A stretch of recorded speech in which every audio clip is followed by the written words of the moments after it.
Hey, and welcome to the third episode of the It's a Mimic Campaign Builder. I'm Dan. And I'm Adam. Over the course of this series, we will be sitting down and creating a session-by-session campaign that you can either follow along with week by week or take inspiration from as you see fit.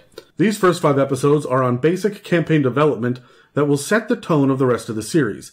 And episode 6 will launch us into our specific campaign where we break down session prepping by level. Last episode saw us determine our villains for the campaign, and we already know our overall plot. In this episode, we're going to be choosing a starting geography and important landmarks to help orient the players in the world. Remember that through the duration of this series, we'll be building off an assumed party of the following 5 archetypes: a warrior, a priest, a mage, a criminal, and an outdoorsman. They'll be slowly leveling up, and we'll make sure that we're clear about what tier and specific level we're working on. Let's get to building.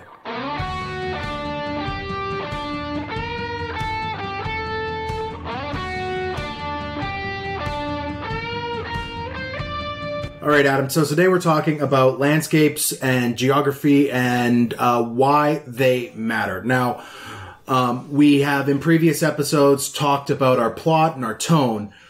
Now we're starting to get to the real world meat and potatoes of our campaign building. Oh, you're throwing that to me? Yeah. Yeah, okay.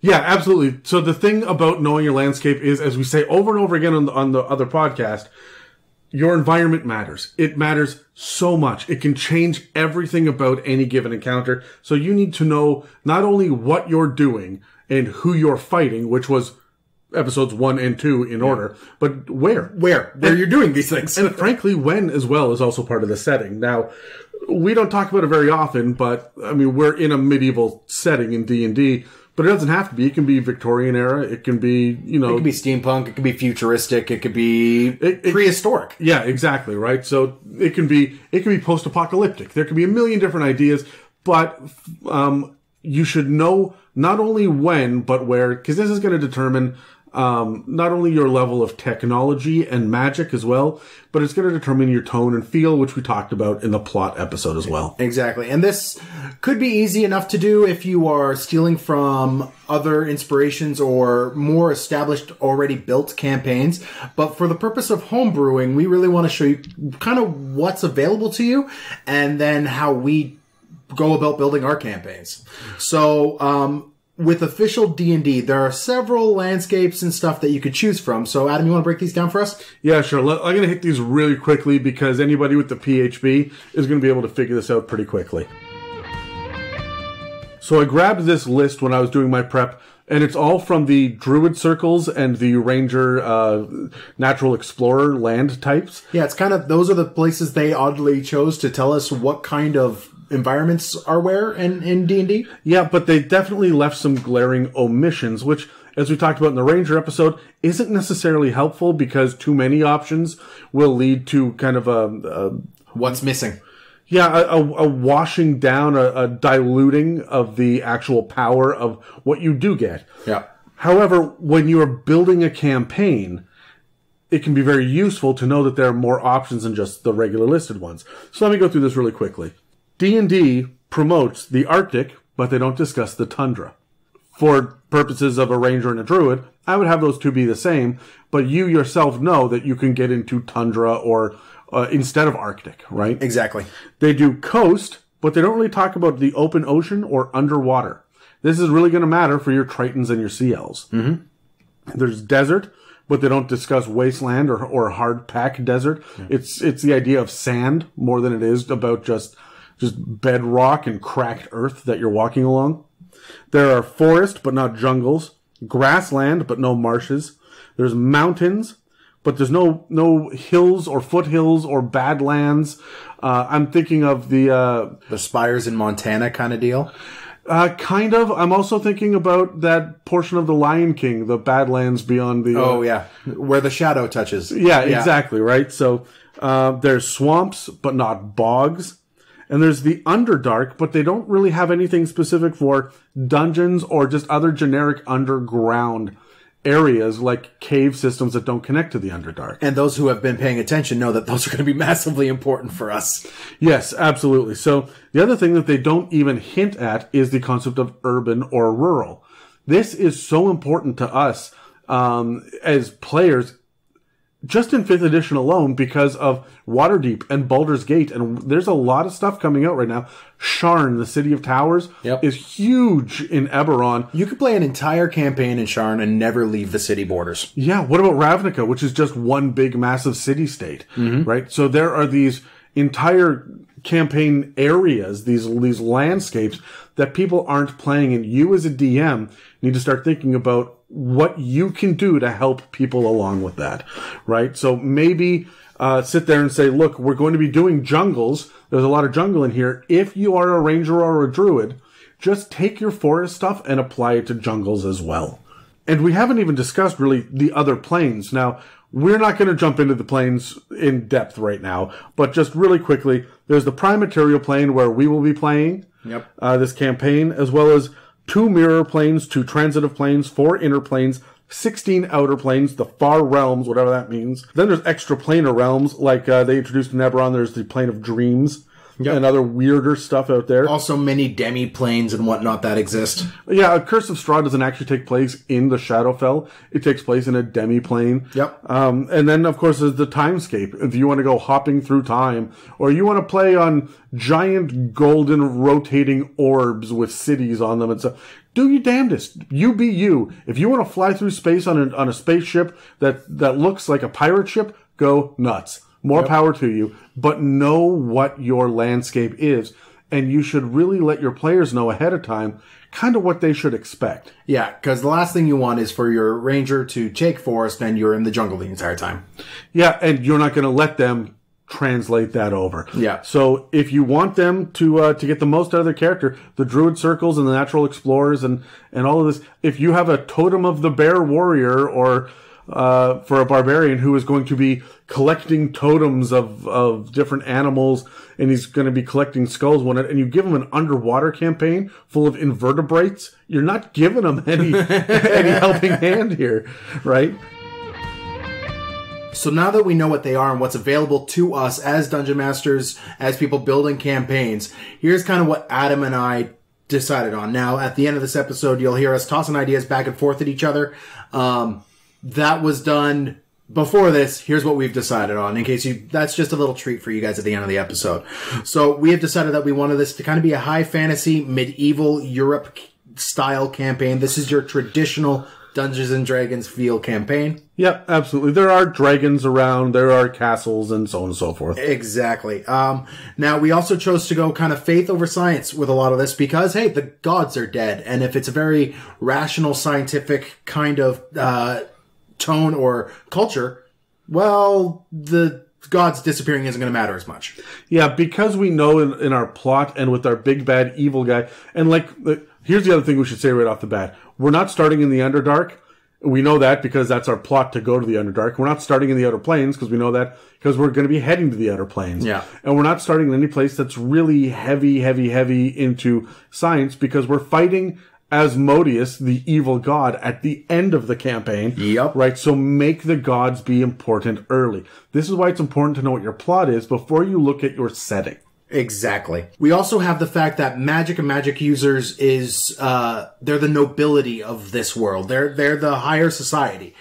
Yes, we really wanted to have the idea that magic is not available for the common person because we know that we're going to be dealing with guilds, and with guilds comes missions and magic items and stuff. Yeah. So we wanted to add a really special feel to it, which we'll talk about the next episode. We don't even know what we're doing with guilds yet. No, but we just figured that we should have magic and magic items be more rare. And that's going to let our players feel like heroes right from the beginning. And that's even going to bring in a certain sense of realism to it. Your characters are going to be using their own abilities, not the boons granted to them by a magic item. So what this is going to translate to is this going to be a little bit more of a gritty, realistic campaign. We're not going for a comedy. Adding into the fact that this is not going to be a comedy is the fact that the gods are real. Like this, they aren't thought of spiritual entities that people just have faith in. They are real and proven in this world. There's no debate on whether or not the gods exist. I mean, there's atheists for sure, and there's the irreligious for sure, but the gods are real. It's going to take our status quo and it's going to add a level of panic to it right from the beginning when the gods go missing. We haven't even decided how this is going to impact clerics or paladins or druids yet to not have their days, or warlocks even. Or warlocks, right? yeah. So we haven't figured that out yet. We just know that we like the plot point and we're not going to cripple the classes. We are just going to say, hey, look, the gods are missing. What does that do for you? And you can watch other people around the world descend into chaos, right?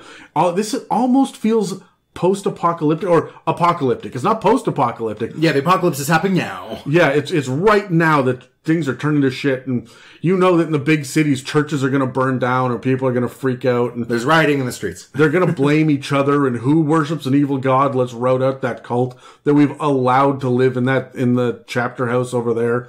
This must be their fault. Like, there will be fear. There will be persecution as a result of this. Yeah. This is where we wanted to start from. And if everyone just kind of, thinks the gods are real, that's not a big... It's not going to add the weight to it that it needs to. So the gods are proven, they're real. Basically, in setting recap, and just to give you guys broader terms here, we're doing a standard fantasy world that is taking place on the prime material plane, and we're making it up ourselves. This is going to be homebrew. The reason that we're doing this is because it's easily accessible for a podcast. If you want to be in the plane of fire, that's fine. But there's not a whole lot for us to talk about in the plane of fire that people doing an aquatic campaign can grasp onto. Yeah. Right? So we're picking kind of neutral ground for our starting point. And so that's why it's standard fantasy. We all know what we're getting into. The prime material plane, we all know that most campaigns, if not all of them that I've played, have started in a prime material plane. Yeah. And the homebrew world, so that you guys can watch us build our pantheons and come up with our plot. And we're not going to set Baldur's Gate on fire, right? So, or be set in Gotham City. So before we end up getting into the nitty gritties of the decisions that we've made about our world, Dan, and why we're interested, let's roll dice to see who gets to determine or who gets to reveal what we've determined to sure, people listening. Let's do it. All right, I got a 9. I got a 12, so I'm going to go first. All right, sounds good. So the very first thing that we needed to do was discuss where we are going to start from in this campaign. What is our home base? What is our normal landscape? Where are we starting our guild? And what do the characters call home? And we decided that most people tend to focus on forestry.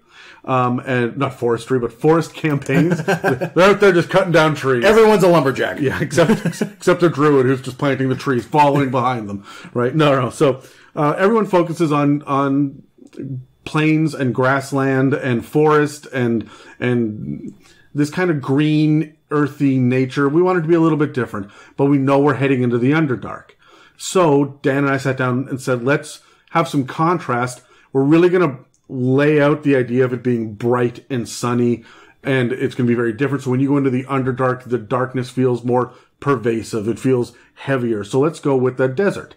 So we decided we're going to go with a sandy desert, and we're going to plunk a small town, like a trading city, right in the middle of it, and that's where we're going to start from. It's going to be mostly humans. Yep. But you're going to be able to find most of your PHB races in there and a small smattering of your Volos races. Yeah, you're probably not going to be finding a Triton or a Sea Elf, though.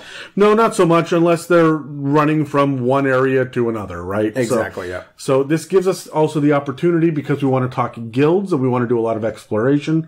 We're also going to be in kind of a central hub where two major highways cross right outside of town. Yeah. So as a result, this gives us the ability to have our guild members, whatever that looks like, go out and explore. So to the north, Adam and I had decided that we wanted to have kind of this northern barrier mountain idea where further north than the mountains, no one really knows what's up there, but they know the mountains themselves exist and they are near impassable.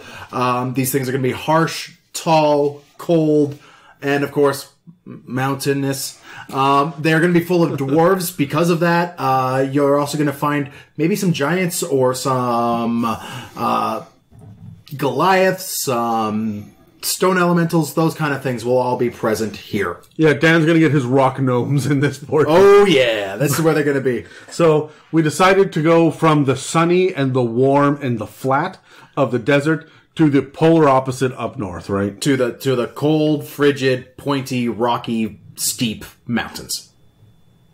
The reason that we do this is so that we immediately have, if we draw up a map, it is clear that this area is different from this area, and it gives very visible, straightforward cues to the players about where are we going, and we went with the obvious of dwarves live in the mountains, because we're not trying to break the wheel on this. We want them to know, everybody knows dwarves are in the mountains, right? We're not going to change their minds on this and say, oh no, it's only halflings in this world. Yeah. You can do that in yours if you would like to.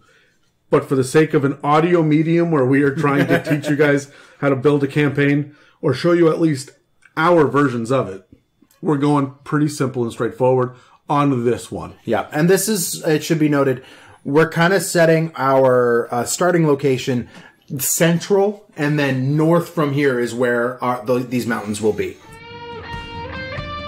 To the south, we've decided that instead of the wilderness that there is to the north and the impassable mountain range there, the south is going to be very welcoming. This is going to be a major urban center. This is not a metropolis. It's a wonder of the world. It's a megaopolis. This thing is huge. There are literally tens of millions of people that live here, and peoples from all over the world. And one of the things that that we really want to draw from is the idea that there's consistent trade through this region. Yeah. This gives us enough people on the highways that are going to pass our main town, going up north or going through our town to the crossroads to go east or west, right? So what we've done is we've designed a major hub nearby that we can go explore in theory, or at least be able to have news coming out. We'll have an idea where the trade routes are, where there are refugees coming from or heading to. And so this gives us kind of where the pilgrimages is going to be. The gods are real. You know there's going to be lots of temples and religions, and it's a smattering of people. And we haven't really gotten into too much of who lives there or why, except that it is multicultural. Everybody lives here. Yeah, I mean, with the city that big, and just in terms of scale, there's miles between this and our main starting city. Oh, days and days of travel. Yeah. So, and I mean, there's going to be little settlements that pop up. We don't know where. We haven't discussed that yet in between, but this is going to be the biggest city in the region, if not the world. Yeah, this is going to be, when people come to this continent, they're heading to this city. Exactly. 90% of the people, if you're on another continent and you say, hey, where are you from? And you say this continent, which we haven't named yet. Yeah. But, oh, I'm from this continent. They assume you're from this city because this is the city that's there. And we wanted it to also, in terms of like just a tone of the city, it's kind of idyllic. Like it's a temperate temperature, so you don't have to worry about the same heat issues you have living in a desert. It's going to add that nice little contrast there, as well as, easy access to water, which is also going to be an issue living in the desert, right? So we're setting up this almost utopian feel of this massive urban environment to the south. And, spoiler warning, this is the city we're sinking into the sinkhole. We're taking this big boon, this wonderful jewel, this great thing, and we are sinking this into the sinkhole, and it disappears, and that's why it's so important. So we've gone north, we've gone south. So I'm going to go the other way. We're going to go to the west now, and I wanted to do a change from the dry, arid desert and do the humid, hot, because it's going to be along the same kind of latitude. Swamp.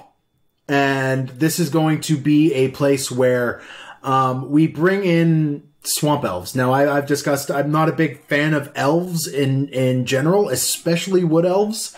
I don't like that feel of them. So I want to kind of flip that coin on its head and have like these wet, gross, slimy elves that live in this region. This is going to be impassable, but there's going to be a lot of agriculture and stuff that's done here because the land is far more fertile because you're in a swamp. It's more fertile, but there's also going to be flooding and stuff. So there's going to be like weird, wet, like mushroom farms and things. Yeah. There's going to be like dairy farms, but chickens are going missing quite a lot in here. We were talking about a lot of the wild, the idea of the wilderness, of there being monstrosities hunting in the treetops, and this is where we're going to get not necessarily jungles, but the swamps will be deep, and there will be black dragons that are living in the swamps, and trolls, and it's a wild, gross, ugly place where people don't live long. Yeah. So we have this super dangerous,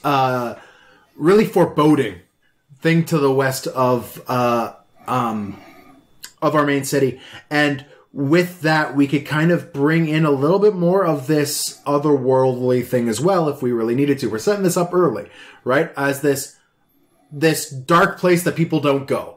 Yeah, you see this consistently with most fantasy realms, from George R.R. Martin to J.R.R. Tolkien. Anyone with R.R. as middle initials has really latched onto the idea of there being a distant, dark, evil land with evil magics, and we don't know what goes on beyond there. And that's what this is going to be for us as well.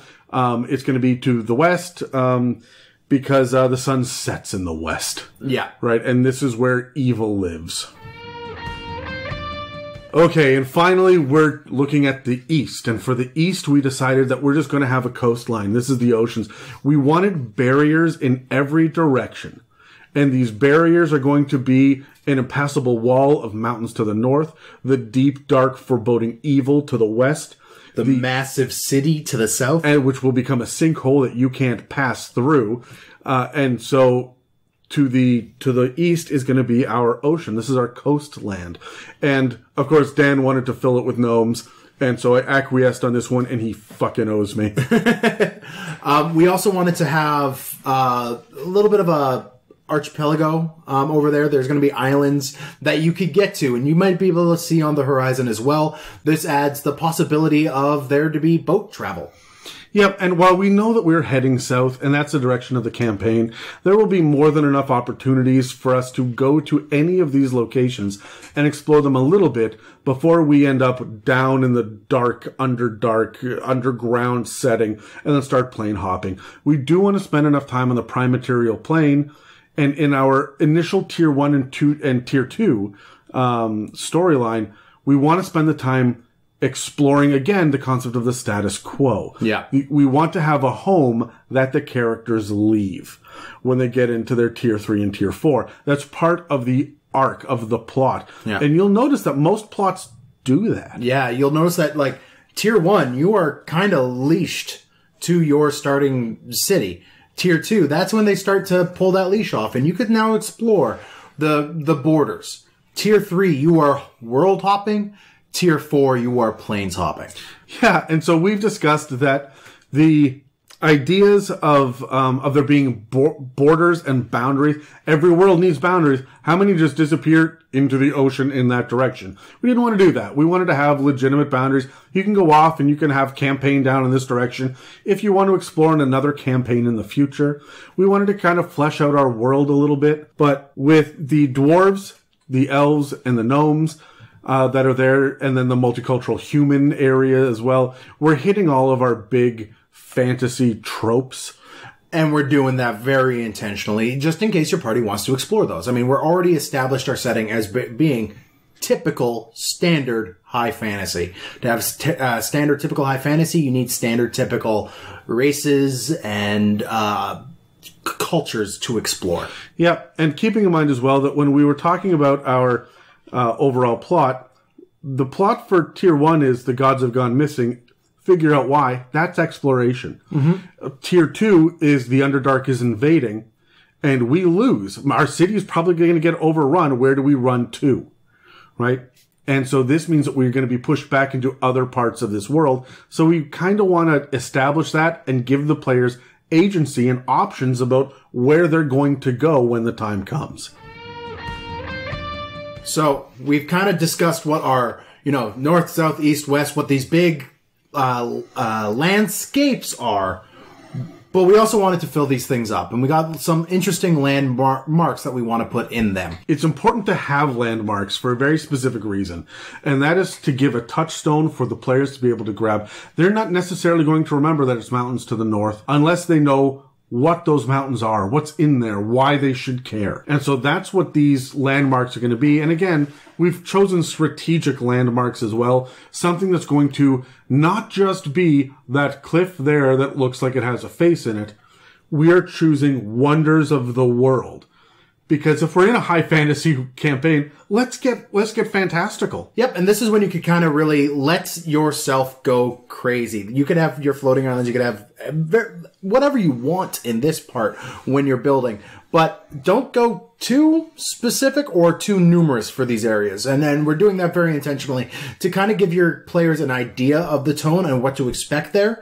Something to generate rumors about in your main city. But we don't want to put, the time into building every single small little settlement within these regions, just these big landmarks. Yes, remember, when you go to do your session 0 as a DM and everyone else is coming with player ideas and options and we're talking about safe spaces and boundaries and whatnot, and you as a dungeon master, you show up, you should be coming with 3 or 4 campaigns kind of cocked and ready to go. Yeah. If you have named every single little landmark, city, town, lake, river, road, and everything else, and then your players go, no, you're going to go home and cry. Yes, and so do yourself the favor on this and just come up with a general idea with 1 or 2 major landmarks. Because we went north, south, east, and west, we're going to go a landmark in each just because that makes a little bit more sense for us. Yeah. And it it allows us to add flavor. It's also fun when you get to put this shit on a map. So to the north, we have the mountains that we mentioned earlier. That is harsh, inhospitable, very sharp-angled mountains. We're not talking little like molehills. We're talking the high peaks. And when you have a mountain range, you gotta have volcanoes. And of course, in this mountain range, you will have your dwarves. And we wanted to figure out a reason for why these dwarves were here, and you're up in the mountains, so of course there's going to be volcanoes. So why not have the dwarves run a monastery that is central in one of these calderas, that is, the pit of a volcano. One of the things that we latched onto that we really liked was the idea of, sorry, I'm going to cut you off real quick before you get into this monastery, was the idea of it being snowy peaks that occasionally just erupt with fire. And so we have the entire area suddenly floods in the valleys because all of the snow has melted. And like really volatile, this is part of the reason why it's impassable, but there's one volcano that is consistently boiling in and amongst, and so you climb up through the cold to find heat. And you see how we're grabbing contrast. Yes. Over and over, and this is where it becomes interesting. Dear friends, contrast is interesting. Embrace it. Yes. Right? So, what we decided to do, and I mean, we mentioned earlier, be ridiculous. You're allowed to be ridiculous. Let's see what we got. This is one of these ideas. We have a monastery that is on a spire in the middle of a lake of lava at the top of one of the mountains that's only accessible by long, swaying rope bridges. The monastery is primarily run by dwarves, and it's a holy site. But it's in a volcano. So these dwarves aren't digging.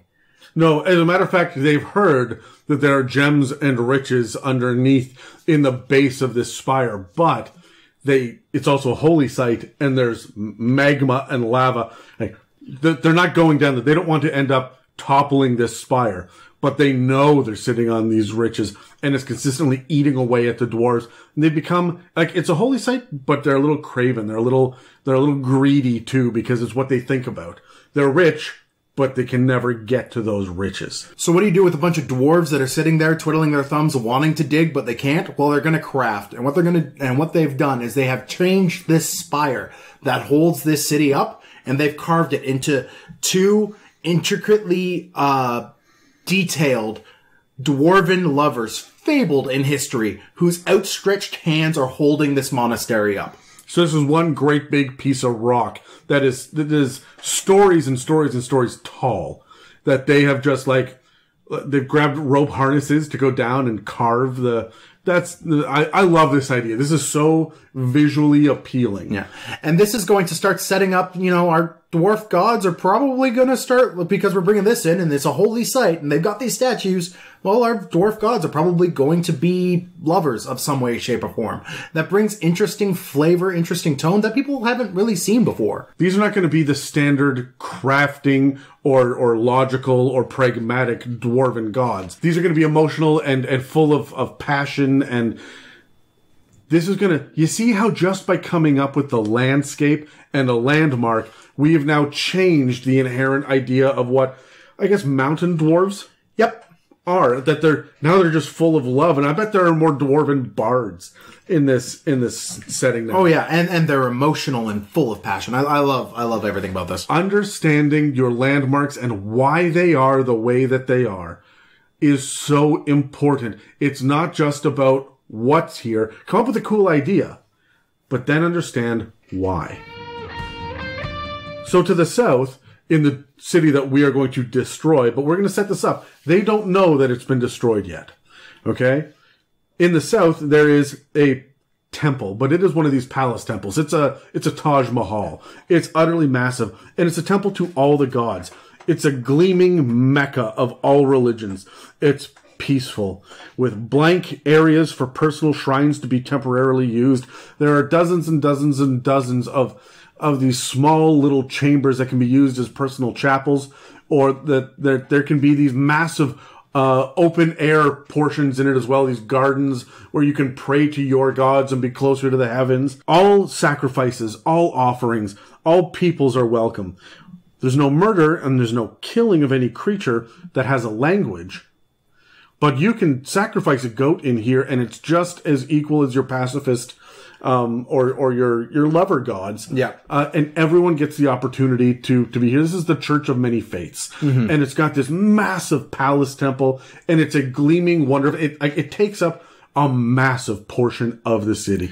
And the city's kind of been built around it. I mean, we talked how the city's going to be a bit of a trade hub, and by a bit, I mean the trade hub. Absolutely. Which means you're going to have people from every single culture in this world coming here to do business. Well, if they're here to do business, and we've already established that faith is a big part of this, they're also going to be here to worship, and you need to have this here for that reason. Think about the pilgrimages that would go through your main town, like where our heroes are going to be, the smaller town.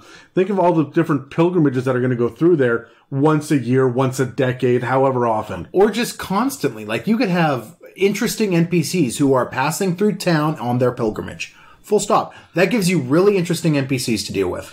And this is why we've chosen this multicultural hub, because it allows us to inject whatever flavor we're going to come up with as we go, because as you guys can tell, we're flying by the seat of our pants on this one.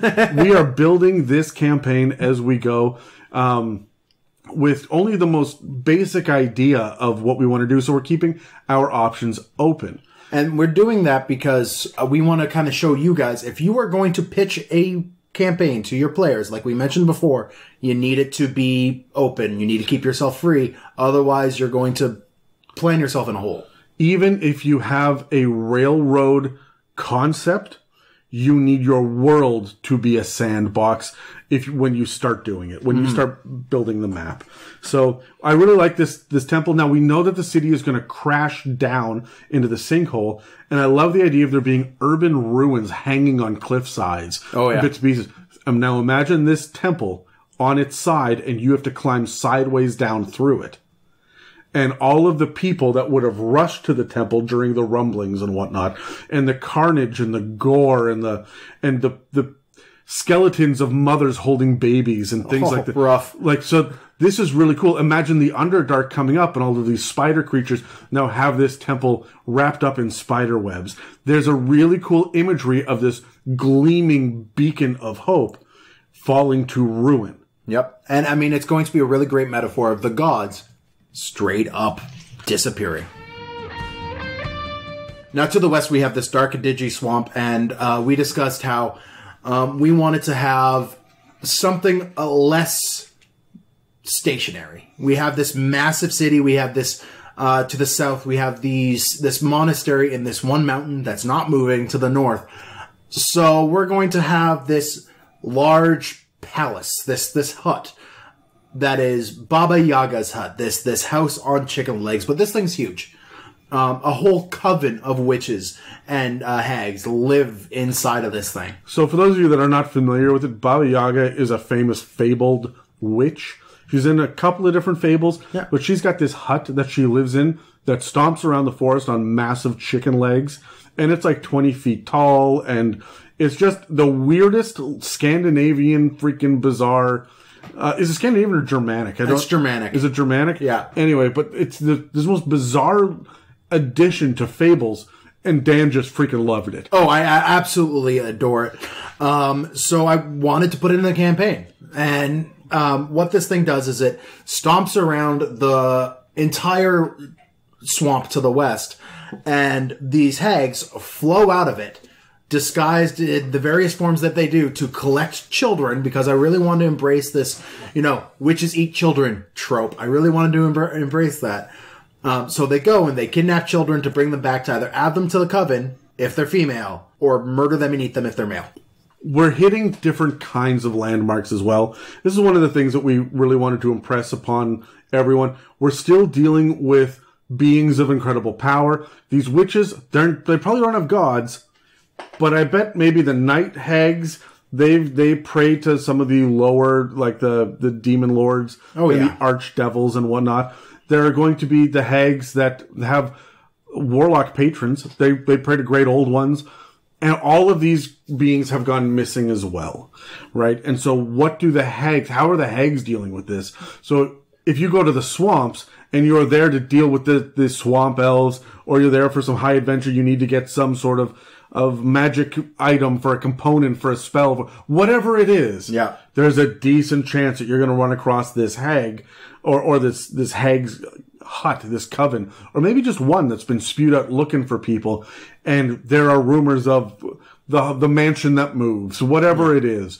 Well, you could establish this rumor all the way around that people who go to the swamp disappear. They go missing. And you could slowly, if your party starts working their way over there because someone important to an NPC that they like has gone missing near the swamp, and they go, you could start dropping little hints that there's these secret trails that all lead through the swamp in a meandering fashion that seem to go nowhere, but they all always end up at the hut. No, even when the hut moves. Even when the hut moves, yeah. So, it's a swamp. Everything's liquid. So there are these great ideas that we're coming up with for plot hooks, for sessions, just because we're building landmarks. Mm-hmm. And we would have never done this if we hadn't thought of our landscape. And we need to know our landscape based on what our plot is. Now you'll notice that our big bad evil guys, none of them are a hag. So these are just more bad guys that we're just throwing in more conflict because we may come across it at some point. But this is not our big plot-driven forward NPC, the big evil. It's just something neat that we want to throw in. It's just more evil. Yeah, and this is important as well to keep in mind as well, that you can hold on to all of your ideas and conflicts. And if we end up in tier 2, we don't know. If we end up over there dealing with hags for a level or two, how is that going to impact us dealing with drow priestesses or whatever? We have no idea. We'll get there. You don't need to know this. You just need to be able to establish this for your players, that this swamp with, I don't know, there's a coven of witches over there. Somewhere. You don't know. It's always moving around. It will bring interest out of your players, and that's what you want to establish at this stage. And so keep this in mind. You're like, well, maybe I don't want a hut on legs, but if you're doing a pirate campaign, you can have the massive pirate ship that hides in the mists. The ghost ship. Yeah. If you're doing a giant campaign, you can have storm giants that live on the clouds, and the clouds drift and move. Having these landmarks that are consistently moving as well adds a really crazy fantasy feel to it. And really embraces the, as we feel, misused or underused third pillar of this game, exploration. Now, to the east is a massive lighthouse. This is right on the edge of the coast. As a matter of fact, I think the bottom of the lighthouse is being hit by water. Mm-hmm. Maybe you can enter it from land, but the base of it is crashed against by the waves and whatnot. This is a lighthouse that was once built eons ago by storm giants who have long since left. And this is where the mages live. The mages want nothing to do with the port city below where trade is coming in and out. There's no real civilization that's here, but they've got this weird little tower at the very top of this spire that you can see from anywhere in the world. Yeah. Because storm giants built it, and it is massive.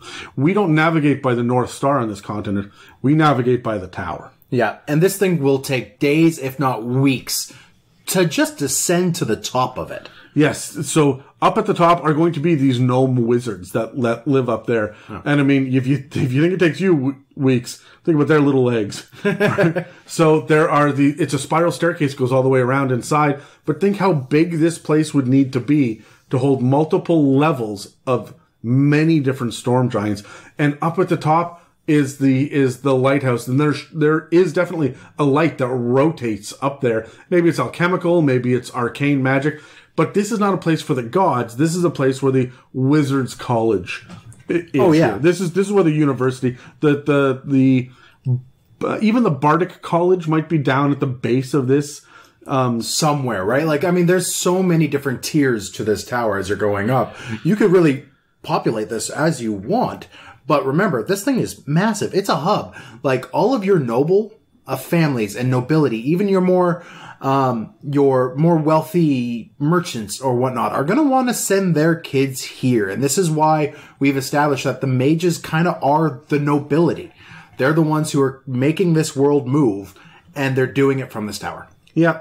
And while they tolerated all of that nonsense god talk in the city, of the dirty city folk, up here, they're more enlightened, pardon the pun. Right? So we really like the idea of this massive lighthouse that you can see from everywhere that descends up, or that ascends up into the clouds.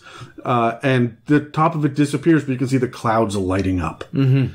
And there are rumors that someday the giants may come back for it. And they don't have to during your campaign. No, but that's just a really neat idea of them always being in fear of more giants coming back, and or based on the size, there's always secrets being discovered within this tower that they had no idea have been there for eons.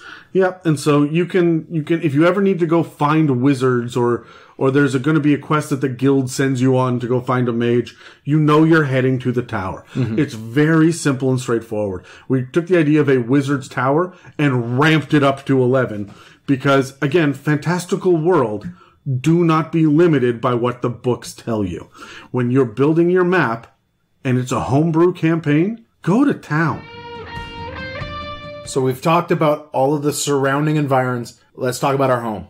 We are in the town of Sandspit. Yes, the sands, as in of the sands, this is the pit in the middle because there's bedrock in the bottom of this impression in the desert where the swirling sands all the way around. Yeah, and I mean, this is one of those things where you will have those multicolor sands. You have the tainted soil from the swamplands and the darker sands from the base of the mountains and whatnot have kind of coalesced in this area to have this weird multicolor sand spiral in this town that this town is based around. Keeping in mind, it is days and days, if not weeks and weeks of days of travel away from all of these places, but over time. And we're really trying to hit this idea of there being history. You'll see that with the Lover's Spire, the hags running around, this ancient temple or this massive lighthouse. There's history to this world. Yeah. We want it to feel lived in. And so the idea of the sands having migrated into the central area and spiraling and mixing together is also an idea of why we're going to have... I mean, the players will all pick races that have nothing to do with each other. You're going to end up with a Triton and a Minotaur and an Elf and... a Tiefling. Yeah, right. And they're going to have no reason to be together, but here they are. Yeah. And so... We wanted to kind of lean into that. The other thing that we wanted to do, which will be kind of fun for us, is it's originally called Sandspit, but everyone calls it Sandspit because we just think that it's cool to start off in a little kind of dinky town. It's just called Sandspit. No one lives in Sandspit. Exactly. And so we want to explore further, bigger, better parts of the world. This is Luke's Tatooine. Yes. Right? Where you start off in a place that's good enough, but it's not good enough. Yeah. Right? And so it's good enough for your life, but it's not good enough for your future. Exactly. And so Sandspit is where we're going to start off. I'm excited about it. And this is the smaller hub. Yeah. Well, it's not only a smaller hub, but like we've talked about guilds. All the guilds should be present here in some way, shape, or form, or at least have a presence. And with this spiraling connection to the sands, the town is going to be oddly circular, I would suspect, right? And we are next to like this major crossroads in the middle of the desert. There's going to be some travel through here, but no one ever wants to stay. There's huge turnover. Everyone's coming and then they're leaving. I would say almost that there are walls to this town as well, not only to keep the sand out, but also to keep the criminals on the roads out as well. Yeah. You can only enter if you have traveling papers. Let's be completely honest. This is still a backwater town. So you can only come in through with traveling papers, but traveling papers, they might be easily forged. Yeah, honestly, if you have the gold, you can come on in and come to the inn, right? Yeah. So, but there's just going to be the ability to keep the goblins out, right? Like the goblin traders or pirates or whatever. And what this does is it protects your main city for that first tier so that your players have something that they're anchored to. This is where you will be starting a lot of your NPC interactions and relationships and this is where you'll be getting your first several missions from. So it's got to be something your players can grasp onto, right? And if you make it too high and mighty, and highfalutin, your party will ignore it. If you make it too lowly, your party will ignore it. It's just got to be this nice, quaint little home that they can go to. The other thing, too, is that we are going to talk about defending it when we hit about level 10. Yep. So having walls is important.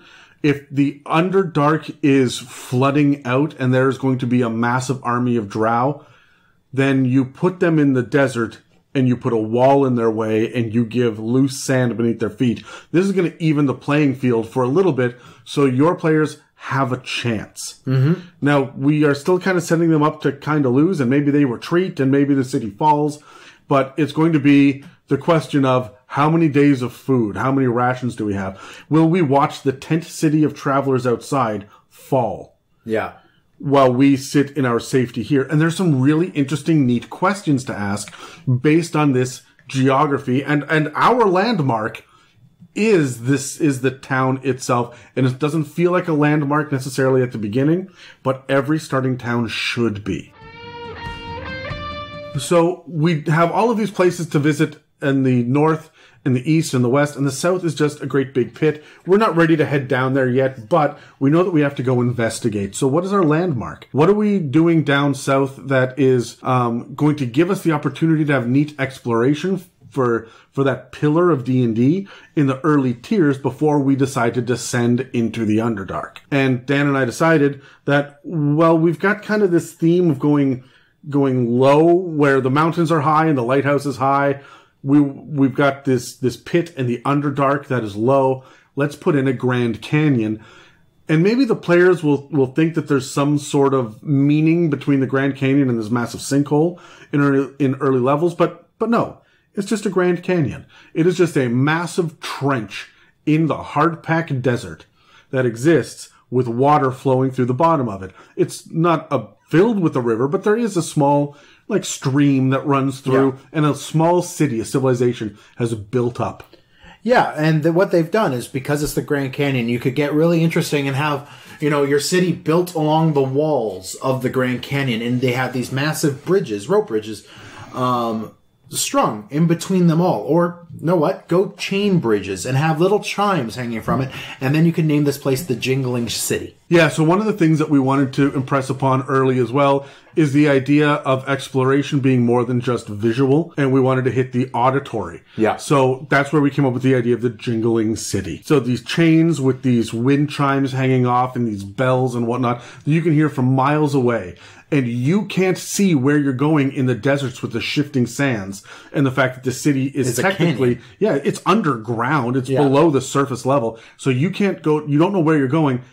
but you can only find it by following your ears. And so we thought that was a really interesting and neat way of doing it.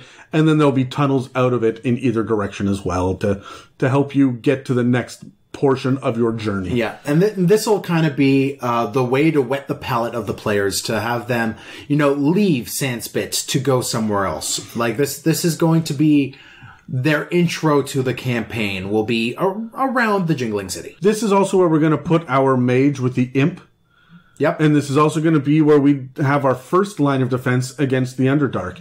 And think about the idea of having to evacuate into tunnels, as hundreds of drow automatically get the high ground. And you can't hide your city. There are no walls. They're coming for you with their expert archers are sitting there above on the ledges shooting down. And there's nothing you can do about it except evacuate into the tunnels. You can't pull all of the chains and all of the bells and chimes. They're coming to investigate. They know you're there. They found you. Yeah.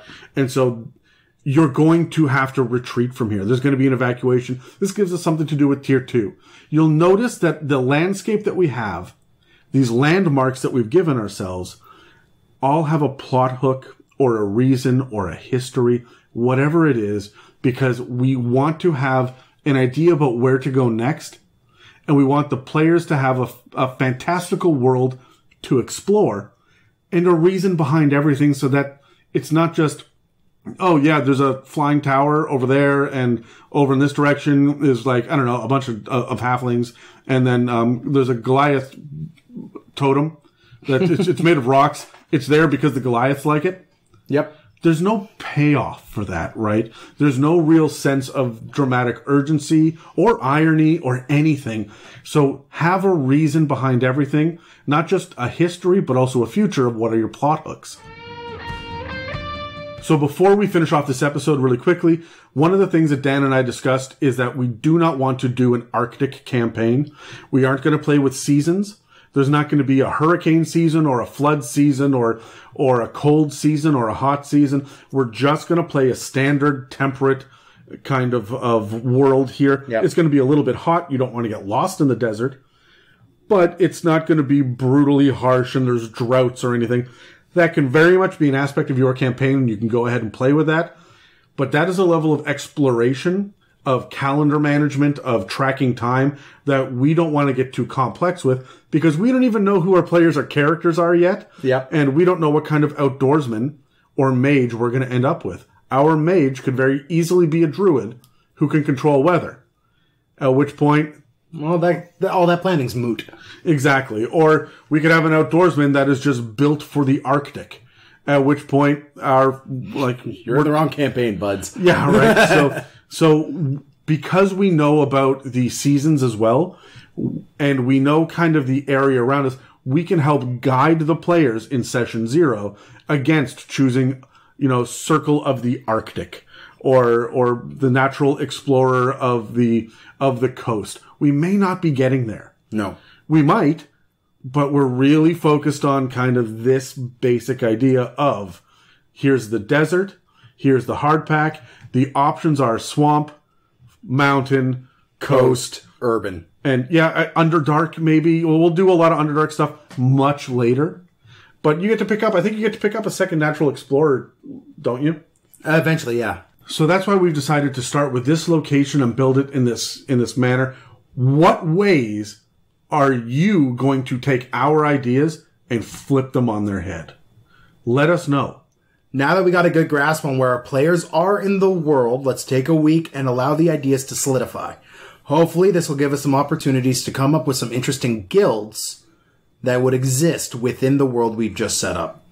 Tune in next week when we discuss organizations that will make this campaign on the missing gods as memorable as possible. Thanks for listening to this episode of the new It's a Mimic Campaign Builder series.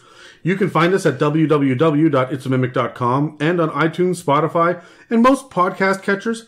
We're also available on Instagram, Facebook, Twitter, and more, and we would love to hear your thoughts on how you would use this episode in your homebrew campaigns. I'm Adam. And I'm Dan. And we'll be back with more prep work next week.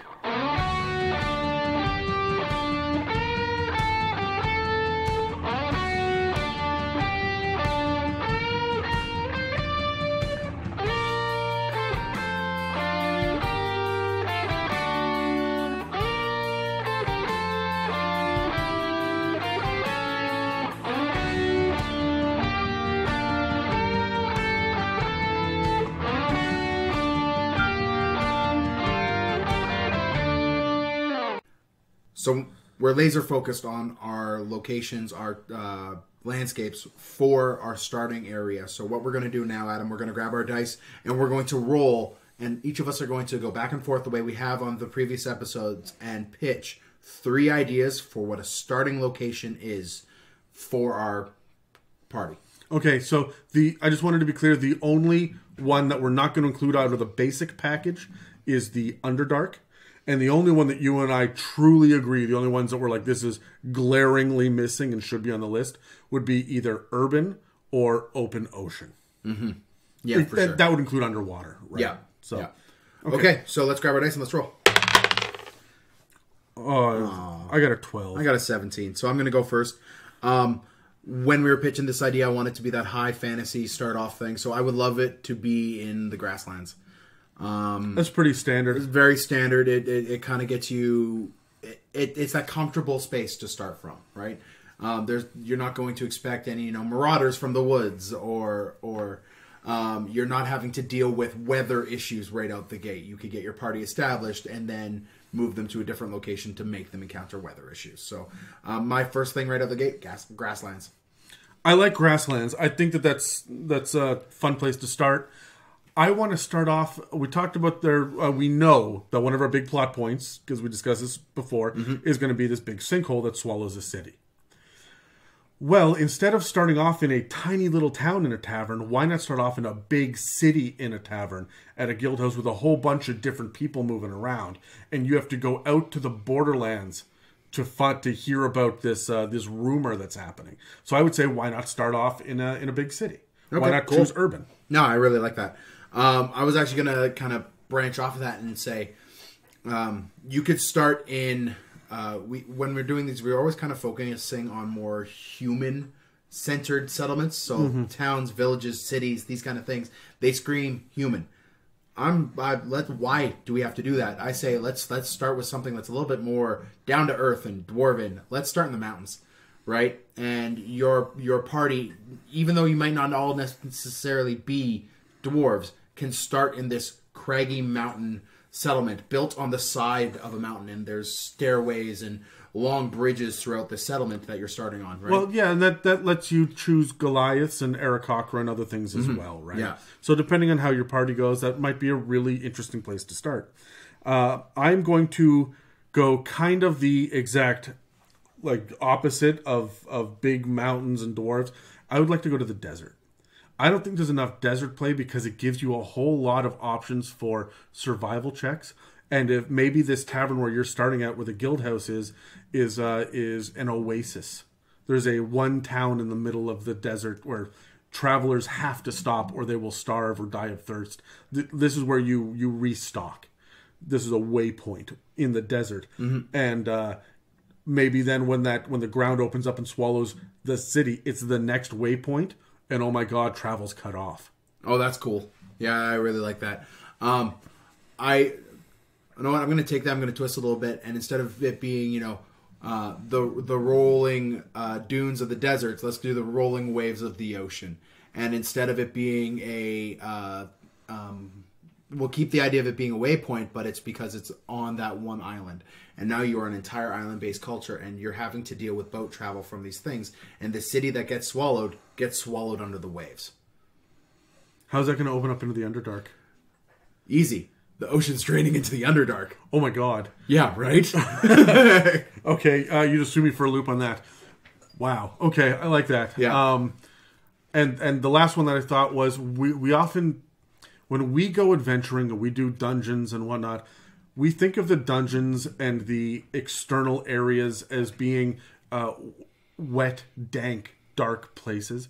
But if you started there, if you start in a swamp and you're used to it, and there are bullywug traders and whatnot that are around, that's going to give you a brand new, different feeling to this as a lived-in society right from the beginning, where all of the stone structures are already covered in moss, and there's vines hanging all over the place. There'll be a lot more poisons involved in this. Oh yeah, this will be very much, if you go this route, you're basically playing with The Witcher in your back, in your periphery. You're playing that with this kind of, you're riding through the swamps. You're dealing with hags and witches and things like that as well, are going to be a part, the occult is going to play a little bit more into your campaign based on that location. And this is going to give you something that's close enough to your standard opening forest without letting you get lost in the, oh, there's 3 more trees over there, and in that tree is another kind of bird.